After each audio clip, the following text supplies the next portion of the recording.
அப்புறம் வந்துடும். Sunday work போயிட்டுருக்கு. எல்லாரும் என்னை திட்டிக்கிட்டே வேலை செஞ்சிட்ருக்குறாங்க. இப்படி மருதாணியை ஃபஸ்ட் அந்த கொடுத்து சண்டே அதுவுமா ஜாலியாக இல்லாமல் வேலை வாங்குகிறோமே. அதுவும் சின்ன மாமனார் வீட்டுக்கு வந்திருக்கோம். ஜாலியாக இங்கே உட்காந்து பேசிட்டு இல்லாமல் எதை நீ அப்படியே மனசுக்குள்ள குமுறிட்டு இருக்கிறது எனக்கு தெரியுது.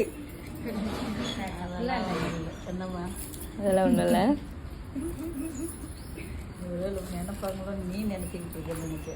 இல்லை, நீங்கள் மைண்ட் வைஸாக நினைக்கிறத நான் வந்து வெளியில் பேசிகிட்டு இருக்கேன். ஒன்றும் கிடையாது. என்னதுமா? இந்த குச்சி வந்து குத்திக்கிட்டு கையை வந்து பொத்துக்கிற அளவுக்கு இருக்கு பாருங்க எப்படி ஆகுது. இது ஜாலியா இருக்குதா?